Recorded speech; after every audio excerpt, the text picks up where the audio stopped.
Right guys, football is well and truly back. What an opening weekend we've just had in the Championship, and in today's video we're going to be digesting all of the action. Now we're going to be doing the Championship roundup slightly different this season to how we've done it in years gone by. I want you guys to be more involved than ever, as you have been the ones watching all these matches over the weekend. So at the end of every game week, make sure to keep your eyes peeled for a post on the community tab where you guys will get to have your say on what you thought of your team's performance this weekend. I'll then be using each of your comments to go through each of the matches that have taken place. I think this will be a really cool way to get more of you guys involved with the channel, and also if you want me to touch on specific players who impressed or certain instances in the game, you can have more of a say in the comments on the community tab. So without any further ado, let's jump in. There's really only one place to start out today, and that's with QPR. Sunny Dieng commenting, my expert analysis on QPR were not very good. Genuinely could not believe the start QPR got off to in that match against Watford, conceding after just 33 seconds, and ultimately that was the template that the rest of the game followed. Really impressive from Watford, we'll touch on them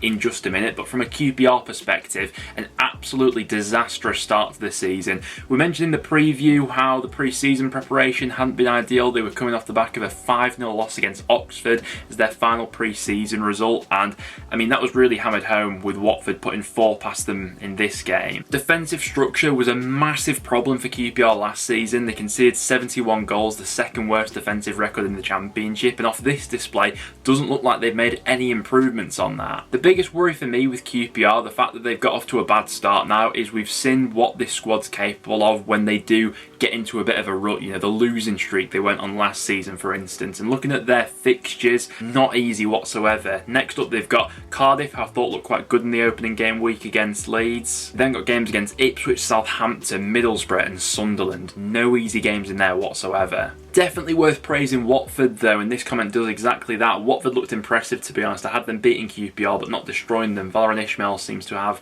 a positive effect on that team already, and that's definitely worth saying. The player that I wanted to pick out from a Watford perspective was Imran Louza. We saw him have some good displays last season in patches, but given this style of football, really feels like he could properly come into his own this season under Ismaël. Now, Watford have lost a little bit of star quality over the summer so far with the departures of, you know, Sarr and João Pedro, but Louza feels like the sort of player you can build a team around, and at Championship level, I mean, he just oozes quality, doesn't he? That goal he scored was absolutely miraculous. We've got to touch on Millwall's youngsters next. Esse and Amaku are serious players and will develop into Prem level players, both very young with a lot of talent. Millwall play their cards right, we could have some serious stars. Really impressed with Millwall on the opening game week. I had their game against Middlesbrough ending as a 1-1 draw. In the end, Millwall managed to snatch all 3 points. Thought they played it as a perfect away performance. The clear-cut chances were fairly few and far between. Only 4 shots on target between both sides in this match, but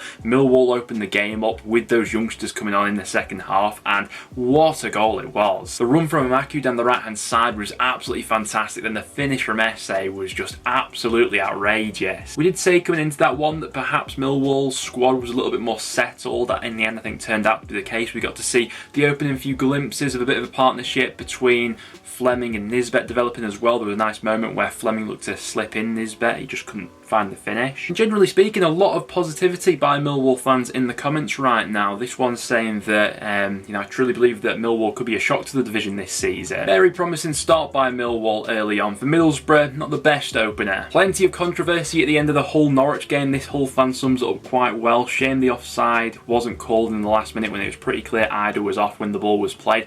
A lot of controversy surrounding that goal. The fact that it was given as a corner in the first place, the time the goal happened, and obviously Ida potentially as well being in that offside position. If you're a Hull fan, that one quite rightly is going to absolutely sting. I think this Norwich fan sums up the game quite well. Should have scored at least 3 by half time, but the last minute winner had the ground buzzing, and I do think that that is fairly accurate, especially looking into the stats. Norwich created an XG of 2.76 compared to Hull that was just 0.24. Was a little bit of a sticking issue for Hull last season, not creating an abundance of chances, and that's going to be something Liam Rossini has to work on throughout the season. Liam Delap off the mark though, good news for Hull. I think he is maybe a bit of a confident striker, so getting that debut goal I think will be a massive boost to him. Generally speaking, after giving away that sloppy goal, like what I saw from Norwich in this one, excellent goal from Jonathan Rowe. Gabriel Sara, another player who looked like he had a standout performance for Norwich as well. So overall, a good start for the Canaries. Going back to the Friday night game, Alex, who's a Sheffield Wednesday fan, says expected to lose to Southampton, but not too disheartening to lose to one of the best sides in the league. And I think that's pretty fair. I don't think we can read too much into Sheffield Wednesday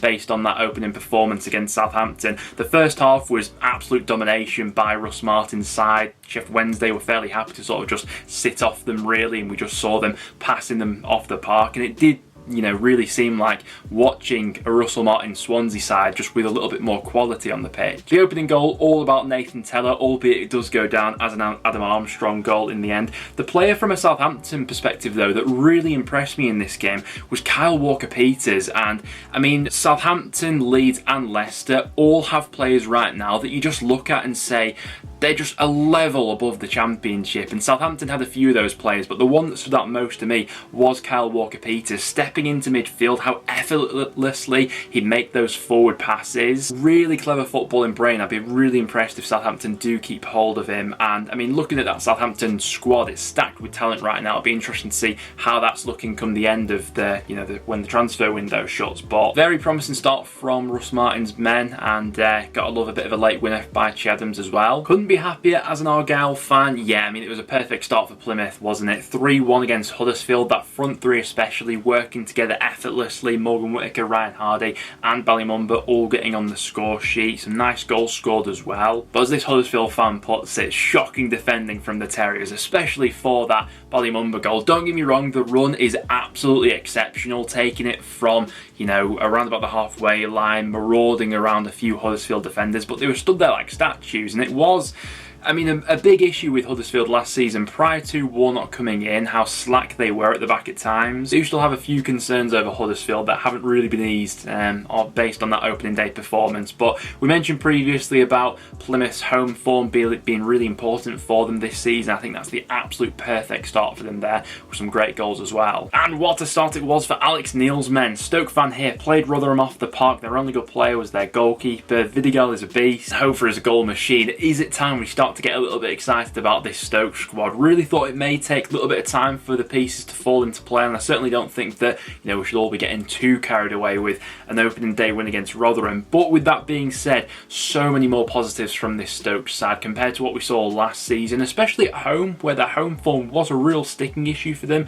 Some brilliant football on display, fantastic goals as well, and Rotherham just couldn't live with that at times. As the comment says there, Vidigal, right place, right time, couple of really nice finishes. A player that I wanted to pick out was Daniel Johnson. From just looking at some of the highlights and some of the underlying stats, looked like he had a really influential role in this win. We said playing DJ as far up the pitch as possible. I think that's how you go ahead and get the best out of him. Set piece deliveries from him looked absolutely spot on as well, and overall Stoke just looked like a really in sync unit, which is a testament to Alex Neil really, given how many new parts they've had going into that squad this summer. From a Rotherham perspective, not the ideal start, bit of a confidence knock to concede 4 in your opening game, and especially with that Cafu red card as well, which was a little bit harsh, 2 yellows, especially the second one, but they'll look to move on from this as quickly as possible. Got to touch on Preston's draw against Bristol City. A good game in the end, definitely opened up in the second half. First half seemed like Preston were happy to sort of come to Ashton Gate for a point, and it really took Bristol City taking the lead in this one for Preston to properly open up and have a go. But in that second half, once Bristol City had taken the lead, Preston having a number of opportunities to really go on and win this one. Smart finish in the end by Will Keane, has a bunch of defenders around him, spins on the spot, and with a composed finish into the back of the net. The standout player for me though, from a North End point of view, was Frokjær Jensen. Really impressive competitive debut, some brilliant touches in and around the final third, and the link-up play with those around him was just absolutely on point. And thinking about when we had the likes of Ben Whiteman, Emil Rees, Ched Evans and others back into that starting 11, I just think someone like Frokjær Jensen could go on to get even better. So yeah, promising start there from North End. I'm happy to take a point away from Ashton Gate, and given some of our chances in the second half, we could have gone on to win it. Birmingham also drew 1 apiece this weekend with Swansea. This Birmingham fan says, I thought we were the better team. Our front 4 this season looks good with Dembele, Roberts, Hogan and Anderson. Also picks up Buchanan and Sunjic as the surprise performances. Yeah, excited to see a bit more of Ivan Sunjic returning returning from his loan spell back at Birmingham now for this season. Potentially still some untapped potential there. It was a fairly close game between these two going off the stats. Swansea slightly edging it in terms of the XG, but very similar in terms of chance creation. Got to see two debutants scoring as well. We got to see Siriki Dembele getting off the mark for Birmingham. Really sloppy goal that Swansea gave away from their perspective, but lovely finish from Dembele nonetheless. And we saw Yates getting on the end of a Cullen ball for Swansea to level that one up in the second half. So yeah, not a bad point there, I don't think, for either side to get their seasons going. This Blackburn fan obviously happy with Harry Leonard from his performance today. Leonard could be our main striker this season. Yeah, we did question with Blackburn coming into this season who their main number 9 was going to be in the absence of Ben Brereton Diaz. Obviously now Lennis being out for the start of the season, there was a little bit of a question mark over that position, but thought he took his goal absolutely brilliantly. Thumping finish in at the near post, and ultimately it was those two quick fire goals from Blackburn in the first half against West Brom that ultimately blew them out the water. The Baggies did threaten to get back into it in the second half, but ultimately the damage had already been done by that point. It does have to be said with Blackburn, the young stars they continue to roll out, and yeah, going off that promising opening performance, could be a big season there for Harry Leonard. Into the Sunday games we go. We had Leicester beating Coventry 2-1. Entertaining game in the end. Coventry take the lead through a set piece situation. That was a bit of a weakness from Leicester last season in the Premier League, and seems as if it could have carried over this season into the Championship. There were quite a few moments where defensively Leicester were looking quite vulnerable, and were probably quite lucky actually that Coventry squandered some pretty good chances to go more than one up. And in terms of an overall performance, it very much feels like this Leicester side are in the middle of a big transition under Maresca, because the performance I think still left quite a bit to be desired, but what this side has is Premier League quality just dotted all over the pitch, and in the end it was Kieran Dewsbury-Hall absolutely making all the difference in the second half. He is a player who, I mean, we were speaking about it previously when we were discussing Kyle Walker-Peters, is a player who just belongs in the Premier League and absolutely oozes class.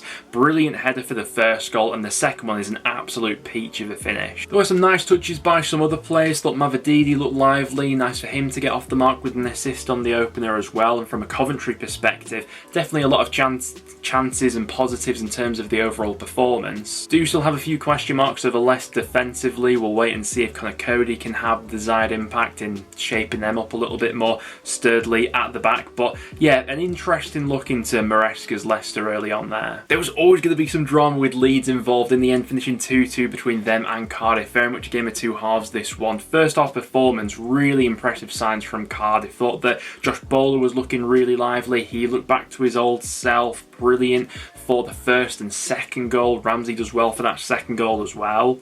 And then the second half was always going to be a bit of a backs against the wall sort of job for Cardiff, and in the end the pressure from Leeds did tell. Thought a few of the standout performances from a Leeds perspective. Got to pick out Somerville for that last minute winner. Thought that Nonto looked lively at times. Definitely saw some positive combinations going forward for Leeds in that second half. Sinisterra and Dan James involved with chances as well. Defensively still leaves a little bit to be desired, fairly similarly to Leicester, how leaky they were in the Premier League last season. Looking at the makeup of that back line, I still see vulnerabilities there, even at Championship level. And to be honest, I was a little bit surprised that it was Meslier starting in there. I thought that Carl Darlow might have been thrown straight in. Would like to get some Leeds perspectives on that. Long term, do you still see it being Meslier throughout the season, or do you think eventually Darlow will be instilled as that new number 1? But yeah, from a Cardiff perspective, despite the late Leeds equaliser, do think there was plenty of positives to take from that game. And as a Leeds fan, well, there are definitely some defensive vulnerabilities there. You can't complain at a last minute equaliser. And then to round things off, we had Ipswich getting off to a winning start, beating Sunderland 2-1. Home form was a little bit of an issue for Sunderland last season. Is it going to be the same